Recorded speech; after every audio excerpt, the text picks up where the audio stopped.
uma alegria muito grande. Peço licença para honrar a Deus pela vida do pastor Alexandre Júnior, pastor Ivan. Estou feliz por rever meu amigo, companheiro de ministério, pastor Nerildo Acioli, pastor Gessé, pastor Fernando e a todos os irmãos. Quem aqui de verdade quer continuar ouvindo Deus falar, diga amém. Amém. Lhe convido a abrir a sua Bíblia, por favor, no livro do profeta Jeremias. Quando você encontrar este importante livro do Antigo Testamento, localize, por favor, o capítulo de número 18.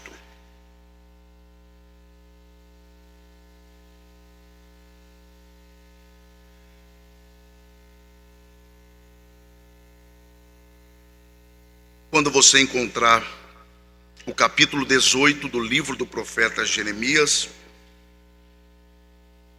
localize, por favor, o verso de número 1, porque nós iremos ler a partir dele e encerraremos a leitura no versículo de número 6. Os irmãos e as irmãs que encontraram Jeremias capítulo 18, do verso 1 ao 6, por favor, se manifeste dizendo graças a Deus. A palavra do Senhor nos diz assim: palavra do Senhor que veio a Jeremias dizendo: dispõe-te e desce à casa do oleiro, e lá ouvirás as minhas palavras. Desci à casa do oleiro, e eis que ele estava entregue à sua obra sobre as rodas. Como o vaso que o oleiro fazia de barro se lhe estragou na mão, tornou a fazer dele outro vaso, segundo bem lhe pareceu. Então veio a mim a palavra do Senhor: não poderei eu fazer de vós como fez este oleiro, ó casa de Israel? Diz o Senhor: eis que como o barro na mão do oleiro, assim sois vós na minha mão, ó casa de Israel. E os que podem, digam amém. Amém. Podeis tomar assento, meu muito obrigado, e que Deus, por graça, mais uma vez abençoe a exposição de sua palavra. Não há dúvida de que nós estamos diante de um texto que nos é não somente extremamente conhecido, como também nós o apreciamos, nós o amamos. Esse texto é tão conhecido por nós que quando eu mencionei Jeremias capítulo 18, se não todos, ainda que eu acredito que todos que aqui estão, mas se não todos, pelo menos a grande maioria, já assimilou sobre o que nós leríamos. Esta passagem que nós a intitulamos de algumas formas: a casa do oleiro, o barro que se quebrou, ou o vaso que se quebrou, ou o oleiro que é capaz de fazer ou refazer um vaso que se quebra. A verdade é que nós estamos familiarizados com esse texto.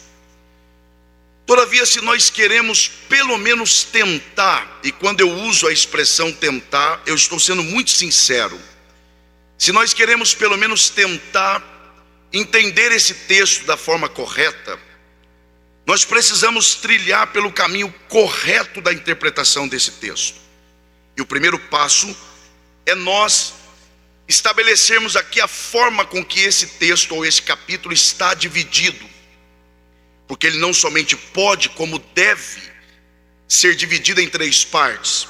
A primeira é quando Deus dá a ordem ao profeta para que este fosse à casa do oleiro, porque lá, e não em outro lugar, na casa do oleiro, a partir do que ele veria, ele então receberia a mensagem.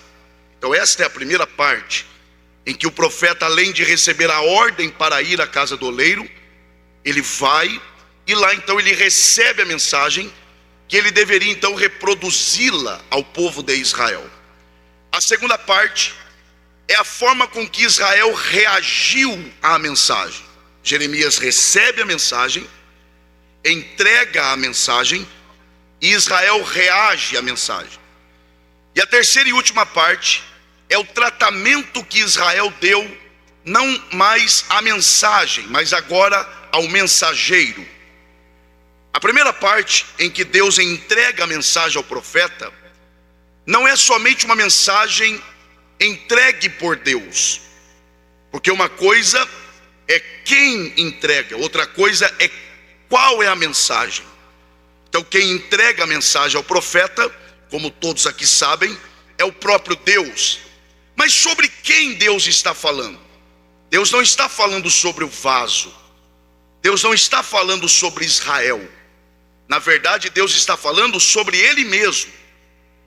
Então Deus entrega a mensagem, e esta mensagem diz respeito ao próprio Deus. Quando Israel recebe a mensagem, Israel rejeita a mensagem.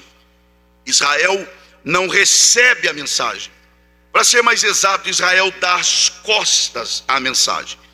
Como se não bastasse não receber a mensagem, Israel vai atingir o ponto alto da maldade, porque além de não receber a mensagem, Israel ainda vai maltratar o profeta. Israel trata Jeremias com hostilidade. Esta é a divisão do capítulo 18 do livro do profeta Jeremias. Mas a pergunta agora é: qual é a mensagem central do capítulo 18 de Jeremias? Nós somos tendenciosos a acharmos, e eu estou falando por mim inclusive, a acharmos que a mensagem aqui é a capacidade que Deus tem de refazer um vaso que se quebra. É verdade, Deus tem esse poder de pegar o que foi quebrado e refazer. Mas esta não é a mensagem maior do capítulo 18 de Jeremias. Porque se você observar bem, na verdade do versículo 2 ao versículo de número 4, o que nós temos é uma parábola. Às vezes nós achamos que a parábola, o recurso da parábola é apenas no Novo Testamento, mas como vocês bem sabem, claro que não. Esse é um recurso também do Antigo Testamento. E do versículo 2 ao versículo 4, o que nós temos é uma parábola. Mas a mensagem mesmo, não perca isso aqui, a mensagem mesmo, ela está no versículo 6, porque se você observar bem, o versículo 5 diz assim: então veio a palavra do Senhor a Jeremias dizendo. Essa expressão então quer dizer, só depois do que ele viu na casa do oleiro é que Deus entregou a mensagem. Então a mensagem mesmo está no versículo de número 6. E qual é a mensagem? A mensagem é dividida em duas partes. A primeira é uma pergunta que Deus faz. E a pergunta, a indagação é essa: não poderei eu fazer de vocês como fez esse oleiro? Essa é uma pergunta.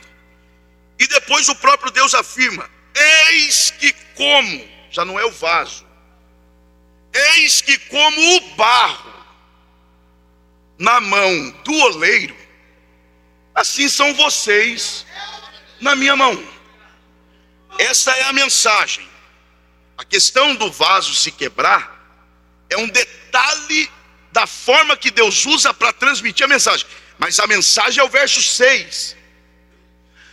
E que mensagem é essa que Deus está dizendo no verso 6? Para ser bem objetivo, em outras palavras, Deus está dizendo a Israel: eu sou soberano. Se você pode, como forma de culto, porque a mensagem também é uma forma de culto, se você pode, em forma de culto, louve ao Senhor dizendo assim: o meu Deus é soberano. Quando Deus diz que Ele é soberano, Ele está dizendo algumas coisas, dentre as quais eu destaco duas que diz respeito ao texto. Primeiro, quando Deus afirma que Ele é soberano aqui, Ele está dizendo, primeiro, eu sou independente.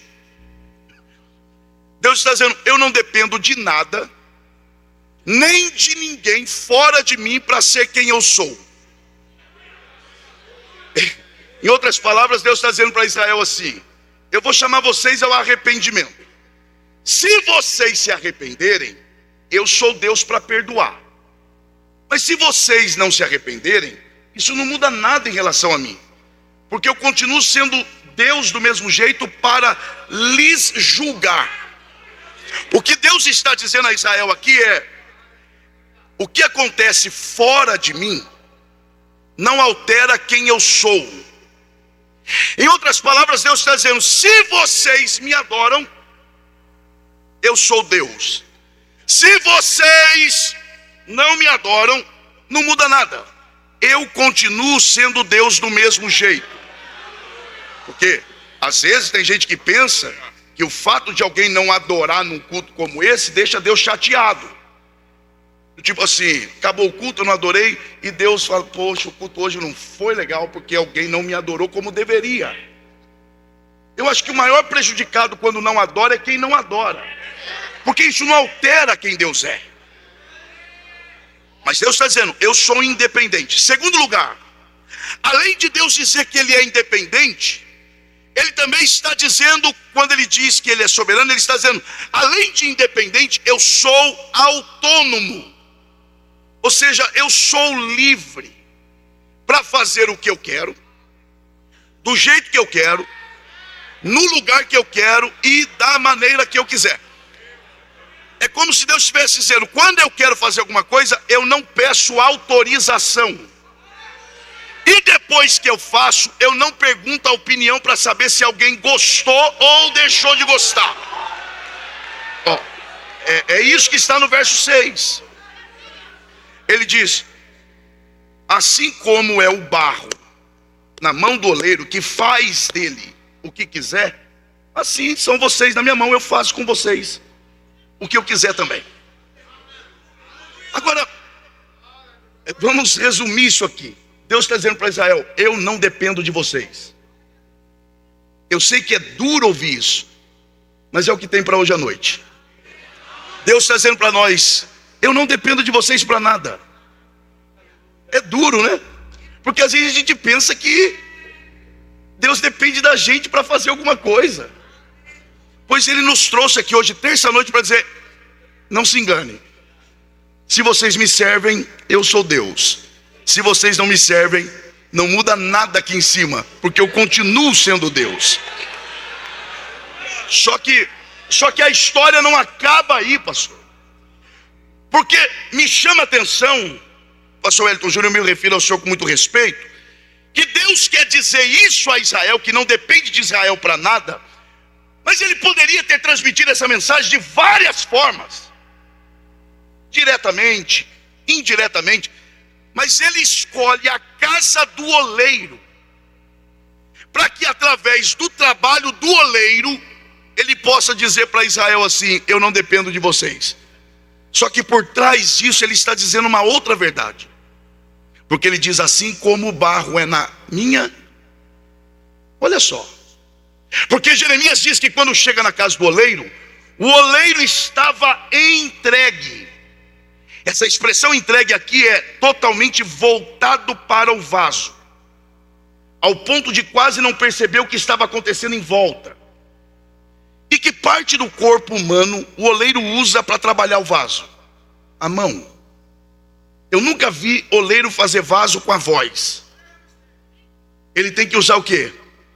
E não só isso, ele usa a mão, e ao usar a mão, o que ele está fazendo com o barro? Ele está tocando. O que Deus está dizendo é verdade, eu não dependo de vocês para nada, mas por graça eu escolhi me envolver com vocês, ter vocês na minha mão. Deus está dizendo: eu não dependo de vocês, mas eu escolhi por graça trabalhar no meio de vocês, agir por vocês, andar no meio de vocês e tocar em vocês. Aleluia. Porque isso aqui é uma parábola, e ela tem que ser interpretada como parábola. E qual é a mensagem que Deus está emitindo para Israel, além do que nós já temos dito? Israel, quando pensa no que Jeremias conta, eles imaginam o quê? A figura do oleiro, o trabalho do oleiro e o resultado do trabalho, que é um vaso. E o trabalho do oleiro naquela época era celebrado. E era celebrado por duas razões. Ou porque o vaso tinha duas finalidades. Primeira, o vaso é simples, mas é verdade. Eu prefiro pregar uma verdade simples do que uma mentira sofisticada. A primeira coisa, para que servia o vaso? Para enfeitar um lugar, para tornar um lugar mais bonito, mais atrativo. E aí Deus está dizendo: eu sou o oleiro e vocês o vaso. Para que serve o vaso? Para tornar o ambiente mais agradável. Pois é isso que vocês são para mim.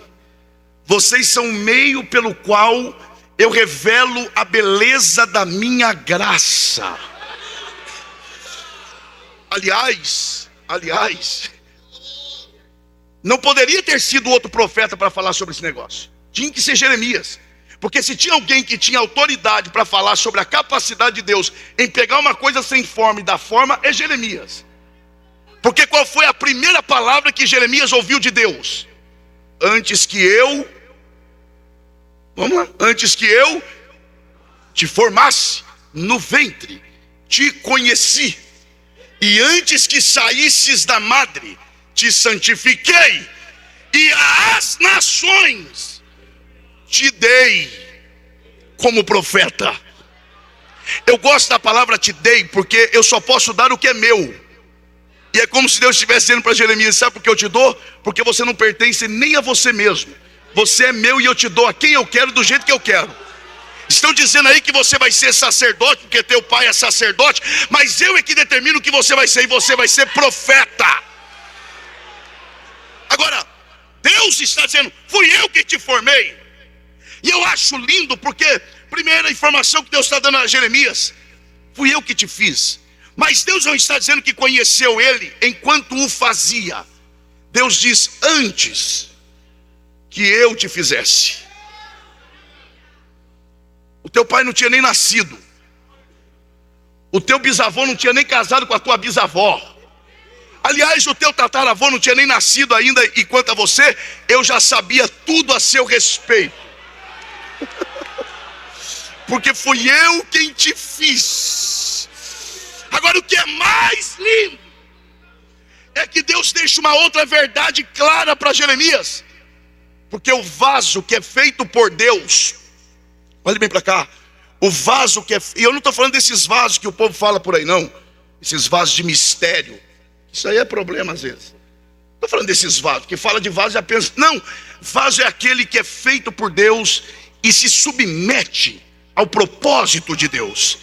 Agora, observe que Jeremias, ele recebe de Deus um sinal de algo que Deus está dizendo, porque o vaso que é feito por Deus, Deus não abandona no meio do caminho. Porque olha o que Deus diz: fui eu quem te formei. Ou seja, aonde? No ventre. Deus está dizendo: quando você estava sendo gerado, eu estava lá. Aí Deus diz: e antes que saísse da madre, o que é isso? No dia do seu nascimento, eu te santifiquei. O dia que você nasceu, eu estava lá. E quem é que está falando com você agora? É o Senhor. Então eu ainda estou aqui, porque eu nunca saí da sua história. Você só está de pé, Jeremias, porque eu comecei a sua história e nunca saí dela. Quem aqui reconhece que você só está de pé porque Deus está na sua história? Oh, aproveite para adorar ao Senhor. Oh glória, oh glória, oh glória. Agora, eu gostaria que você pensasse, porque pastores, obreiros, irmãos, Deus não diz assim como o vaso, Ele diz assim como o barro. Por quê? Deixa eu lhe fazer uma pergunta. Vaso sempre foi vaso?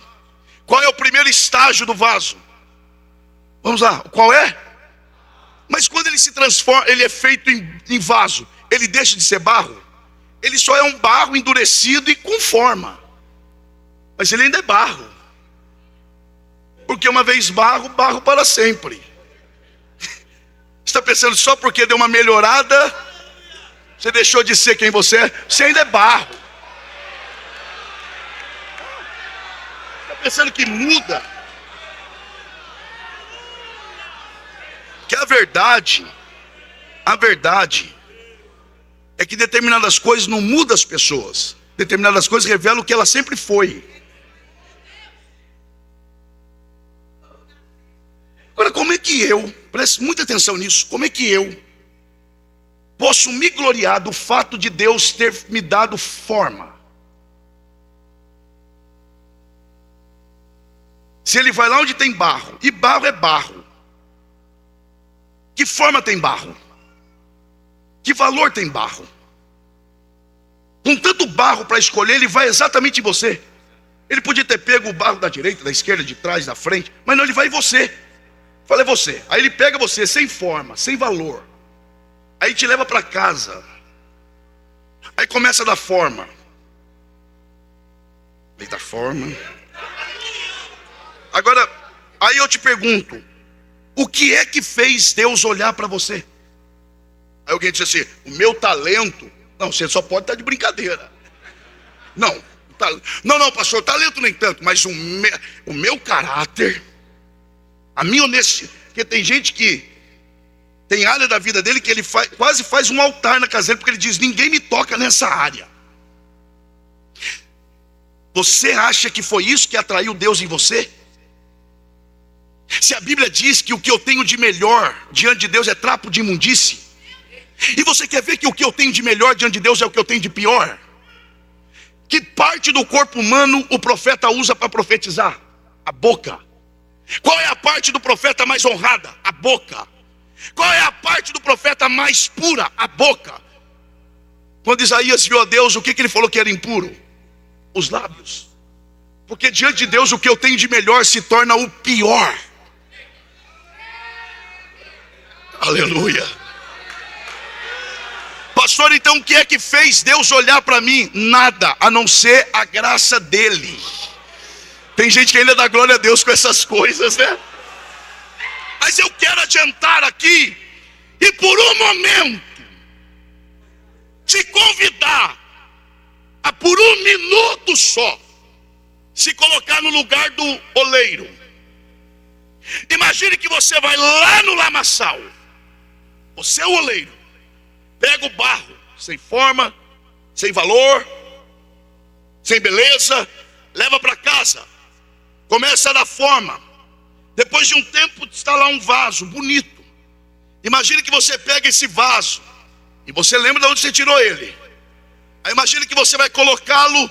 Você olha para ele e fala, ele tem cara de cozinha. Vou colocar na mesa da cozinha. Imagina quando você coloca esse vaso, que você pegou ele sem forma, e você coloca ele na cozinha. Imagine que de repente, quando você coloca na mesa da cozinha, sai uma vozinha de dentro do vaso. Não quero ficar na cozinha. Se coloca no lugar do oleiro. Quero ficar na sala, onde todo mundo chega e me vê. Cá entre nós, vamos ser sinceros. Não olha para o lado agora não. Porque nessas horas tem gente que disfarça. Né? Olha para o outro e diz, que coisa gloriosa, irmão. Ainda espiritualiza a fuga. Não, olha para cá. Se você é o oleiro, o que você faz com um vaso desse? Primeiro, clama o sangue de Jesus. Porque vaso que tem vozinha dentro dele é manifestação maligna, meu irmão. Ou quebra o vaso. Por que você não aceitaria um vaso? Querer escolher onde ficar? Por que você acha que Deus vai ter que te atender em você ficar dizendo para Ele o que você quer e o que não quer fazer? Deixa eu dizer uma coisa aqui. E eu sei quando eu estou pregando, eu sei quando eu estou ensinando, e eu sei quando eu estou profetizando. E agora eu estou profetizando. Deixa eu lhe dizer. É por isso que Jesus falou, Pai, seja feita a tua vontade no céu. Aliás, aqui na terra, como é. que ele está dizendo dentre tantas outras coisas? Como é que a vontade dele é feita lá? Querubim lá não se transforma em serafim. Você imagina o serafim chegando para Deus e falando: não quero mais ser serafim, agora eu quero ser arcanjo. Imagina o arcanjo: cansei de ser arcanjo, quero ser querubim, porque é mais destacável. As pessoas falam mais de serafim do que de arcanjo. Não, uma vez arcanjo, arcanjo para sempre. Porque lá a vontade de Deus é feita e isso é capaz de satisfazer quem o faz. Aleluia. Então, na verdade, quando eu sou vaso, eu aceito aquilo que Deus estabeleceu para a minha vida. Não importa onde, como, para quantos. O importante é que foi Ele quem me fez e Ele quem me colocou. Quem reconhece essa verdade, levante a sua mão e adore ao Senhor. Oh glória, oh glória. Eu preciso adiantar aqui. E eu preciso, porque há um propósito nessa parte. Além de manifestar beleza, vaso também servia para depósito de tesouros. Isso é uma parábola e tem que ser interpretada como parábola. E Deus está dizendo: vocês são vasos. Israel entende: vaso serve para enfeitar lugar e para depositar tesouros. É como se Deus estivesse dizendo: não dependo de vocês, mas eu fiz vocês para revelar a beleza da minha graça e para colocar em vocês tesouros espirituais. Você crê nessa verdade? E é aqui o ponto. Esse é o ponto. Porque tem gente perguntando ao Senhor: pastor Elias, eu até acredito que eu seja vaso. Eu creio que foi Deus quem me fez, que Deus tem um plano na minha vida. Mas por que eu tenho que sofrer mais do que outros? E por que eu, como crente, às vezes sofro mais do que pessoas que não são crentes? Lembra quando Paulo, aqui você precisa dobrar sua atenção. Lembra quando Paulo, na segunda carta aos Coríntios, capítulo 4, verso 7, ele diz: temos porém. Ele não diz um tesouro, ele diz este tesouro, escondido dentro de vasos de barro, para que a excelência do poder seja de Deus e não nossa. Eu confesso que eu por muitas vezes falei que esse tesouro é o Espírito Santo. Eu não estou dizendo que o Espírito Santo não seja um tesouro, mas nesse contexto, capítulo 4, segundo aos Coríntios, não é o Espírito Santo. É o que está no verso 4, quando Paulo diz: nos quais o Deus desse século cegou o entendimento dos incrédulos, para que eles não venham ao pleno conhecimento da verdade.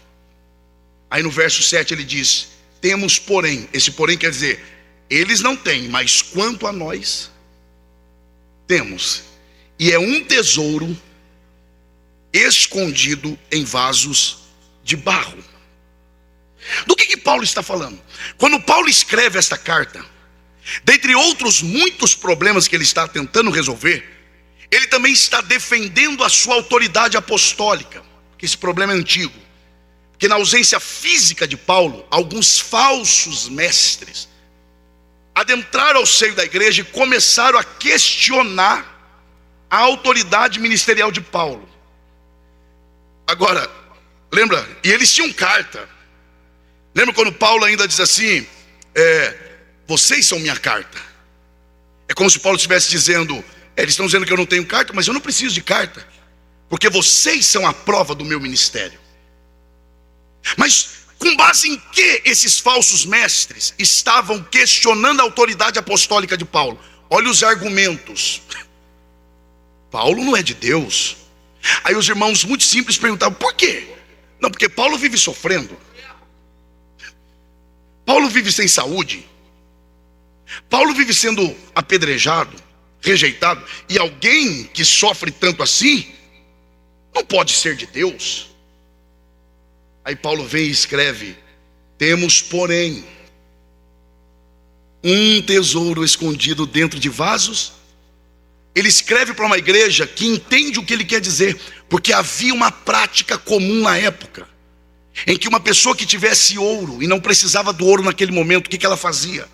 Ela derretia o ouro e colocava escondido dentro de um vaso de barro, tapava o vaso, corria para o deserto, abria um buraco e escondia.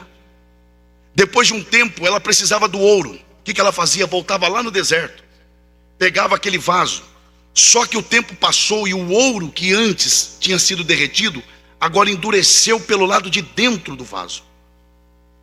Qual a única forma de tirar o ouro de dentro? Quebrando o vaso. Aí Paulo está dizendo, sabe por que eu sofro do jeito que eles estão falando?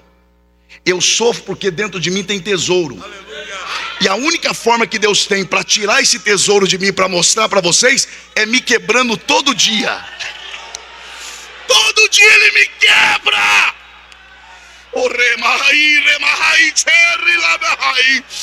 Onde tiver um crente que entende a voz de Deus, Deus te conforta aqui nesta noite. Deus te renova aqui nesta noite. Onde estão os vasos de Deus aqui? Levante a sua mão. Remai, elebacau, e remai, levas. O que remai, rei, chorre, levas. Agora não se enganem, porque eu poderia ficar só nessa parte, mas eu não posso, porque não é só disso que o texto fala. Não se enganem, porque não foi, não perca isso aqui não. Não se enganem, porque não foi o oleiro quem quebrou o vaso.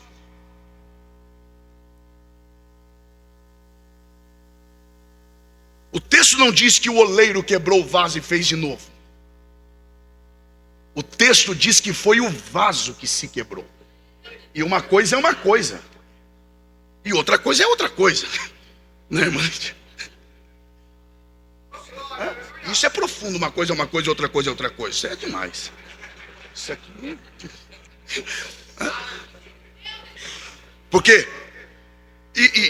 Mas se nós não tomarmos cuidado e acharmos que foi o oleiro quem quebrou o vaso, seria pensar que o oleiro errou.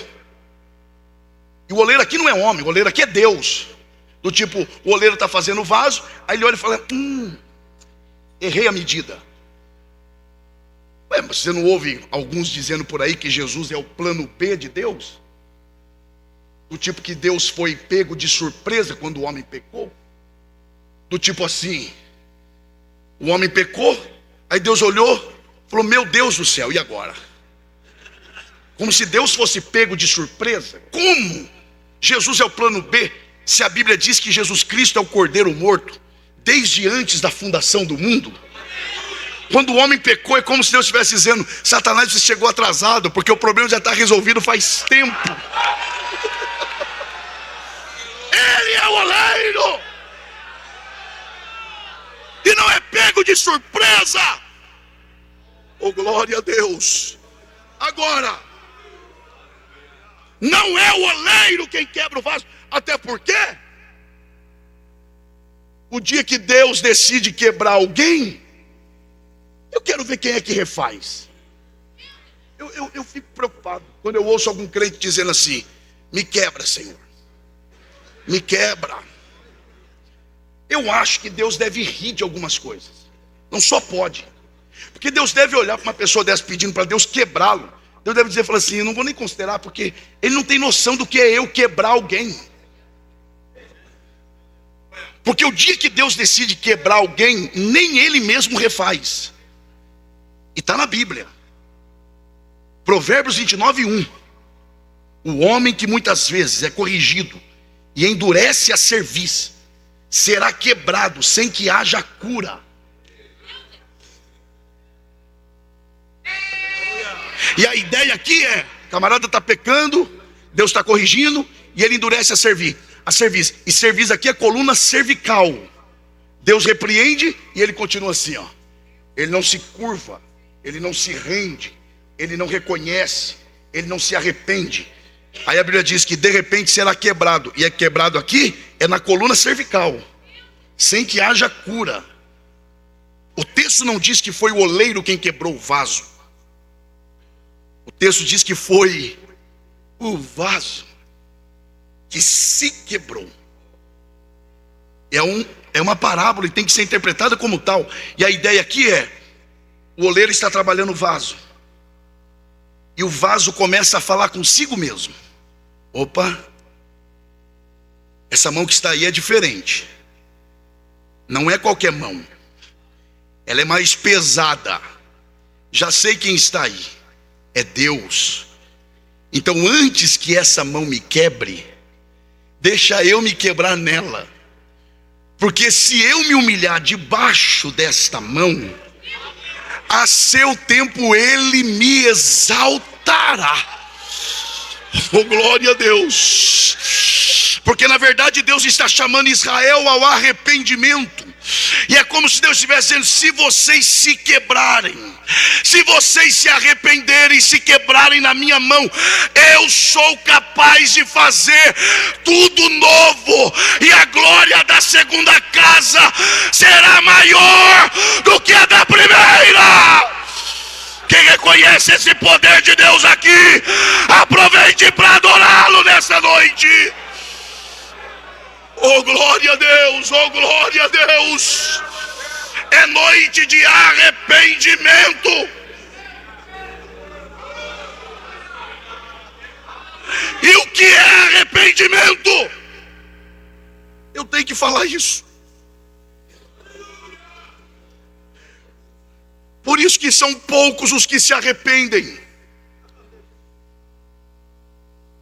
Porque arrependimento não é obra de homem. Arrependimento é obra do Espírito. Escute isso. Paulo explica o que é arrependimento, igreja. Ele diz que arrependimento é sentir tristeza segundo Deus. E tristeza segundo Deus é você ser capacitado pelo Espírito a sentir o que Deus sentiu enquanto você pecava. O que Deus sente quando vê alguém pecando? Arrependimento é ser capacitado pelo Espírito a sentir o que Deus sente: náusea, repulsa. E o Espírito de Deus está aqui. E Ele está dizendo: se alguém se quebrar na minha mão, eu refaço aqui hoje. Eu refaço aqui hoje. É noite de nos quebrarmos nas mãos do oleiro, e Ele nos refará. Eu começo a concluir.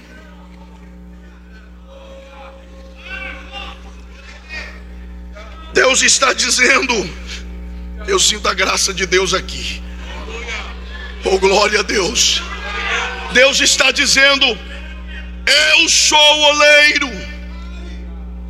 vocês o vaso. Vocês estão na minha mão. E por estar na minha mão, eu faço de vocês o que eu quero. Mais do que isso, dobre a sua atenção nessa parte. Foi Ele quem fez o vaso. Então Ele não somente faz com o vaso o que Ele quer, como Ele conhece a estrutura do vaso. É por isso que tem área na sua vida que Deus sempre aperta, e tem outra que Ele nem mexe. E tem gente que pergunta: eu não sei porque que Deus mexe comigo sempre nessa área e com o outro não. É porque Ele sabe que se tocar naquela área você nem reage. Ele sabe que se tocar nessa areazinha você grita na hora. Então Ele sabe como apertar. Ele sabe onde mexer. E pastor, por que que Ele aperta?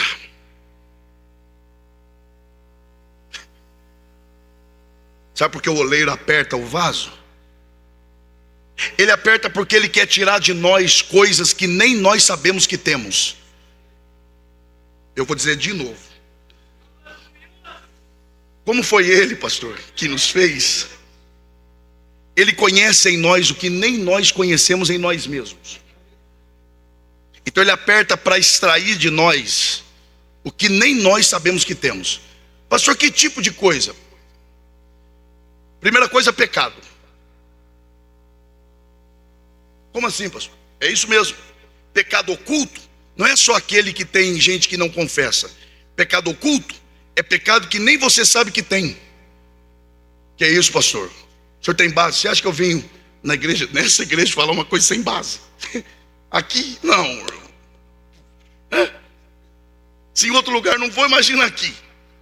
Mas a verdade é que é engano nós pensarmos que os nossos pecados são só esses que a gente luta todo dia contra. Não. E sabe por que a maioria das pessoas vive lutando contra os mesmos pecados? Porque ela só trata do efeito e não trata da causa. Porque além desses pecados conhecidos, existem pecados que estão por trás do nosso coração, que nós nem sabemos que temos. Eu sei que não é estudo bíblico, mas ler a Bíblia nunca é demais. Salmo de número 19, verso 12. E se você puder, eu faço questão que você abra a sua Bíblia. Salmo de número 19, verso 12. E eu vou esperar todos encontrarem. Os que encontraram Salmo 19, verso 12, por favor digam amém. Olha o que diz: quem há que possa discernir as próprias faltas? Olha agora o pedido dele: absolve-me das que me são o quê? Das o quê? Das faltas. E faltas que são o quê? Que eu nem sei que tenho. Ele está dizendo: quem é que pode conhecer os próprios pecados? Aí ele diz: então, Senhor, limpa-me dos pecados que nem eu sei que tenho. Em outra ocasião, lembra quando ele fala: Senhor, sonda-me. Sonda-me é o quê? Olha-me por dentro. Olhar por fora para quê? Os pecados de fora eu já sei que tenho. Mas ele diz: por fora não, porque eu já conheço. Sonda-me. Olha onde eu não consigo olhar. E vê se há em mim algum caminho mau que eu não saiba. E se houver, aplana os caminhos. Limpa o meu coração. Purifica as saídas da minha alma. Oh glória, quem deseja esta purificação, levante a sua mão e adore ao Senhor. O remai lebacaro macheremai. Que remando, que remai cherelevas. Oh glória a Deus. Oh glória a Deus. Oh glória a Deus. Esse é o som de quem entende a voz de Deus aqui nessa noite. Esse é o som de quem quer se quebrar nas mãos do oleiro. Limpa-me. Sonda-me.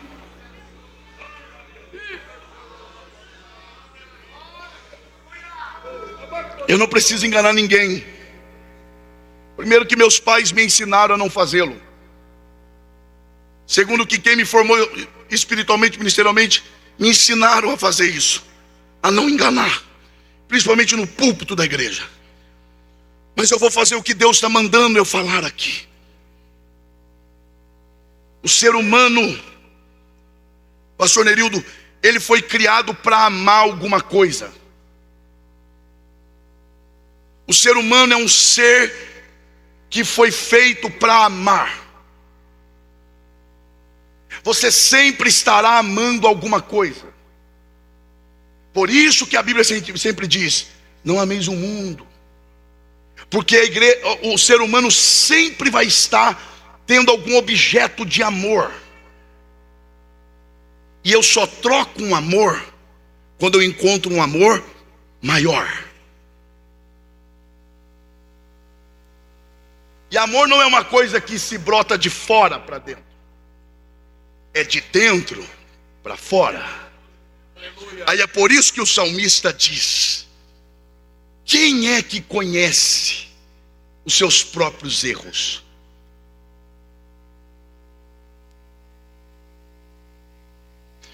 Porque o nosso coração é quem determina o que nós amamos.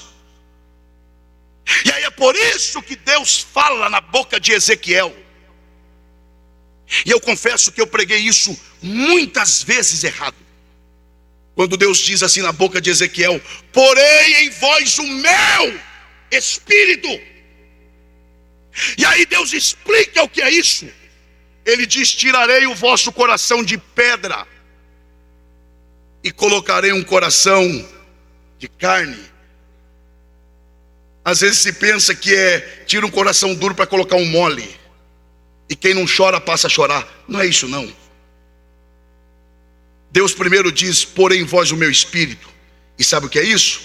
Eu vou tirar o coração de vocês e vou colocar o meu coração. É troca de corações, é mudança de coração. Vocês vão passar a amar o que Deus ama. Vocês vão começar a desejar o que Deus deseja. O seu coração estará alinhado ao coração de Deus. Quem deseja que o oleiro nos purifique por dentro, adore a Ele nesta noite. Eu quero orar com vocês, com a permissão do pastor Wellington Júnior, com todo respeito, mesmo assentados. Quem ouviu a palavra aqui, diga amém. Quem entendeu a mensagem, diga graças a Deus. Eu quero orar com você aqui nessa noite. Eu vejo alguns irmãos em pé, os que desejarem, você fique à vontade. Mas eu quero orar com você dentro do que foi ministrado aqui nessa noite. Vamos pedir para que o oleiro tenha controle da nossa vida e nos coloque onde Ele quer que nós estejamos. E não somente isso, mas que Ele tenha controle no nosso interior, e que, se necessário for, Ele troque o nosso coração aqui nesta noite. Vamos pedir para o Senhor nos sondar aqui nessa noite, para que, se houver algum pecado que nós não conhecemos, Ele possa nos purificar por dentro aqui nesta noite. A fonte purificadora está aqui neste lugar. O Espírito que é santo e que é de santidade e que é santificador está aqui nesta noite. Se você crê que Ele está aqui, vamos orar. Levante as suas mãos aos céus. Senhor Deus, em nome de Jesus, eu te agradeço pelo privilégio que o Senhor me deu e tem me dado de cooperar de alguma forma com a tua igreja reunida aqui. Mas eu quero lhe pedir o que só o Senhor é capaz de fazer. Toca onde eu não posso tocar, e pelo teu Espírito aplique esta palavra onde eu não posso aplicar. Tu és o oleiro e nós somos o vaso. Limpa-nos, purifica-nos, lava-nos, molda-nos. Nós estamos nos quebrando em tua presença. Refaz a nossa vida, e que a glória da segunda casa seja maior do que a da primeira, para a glória do teu nome. É a oração que eu faço em nome de Jesus.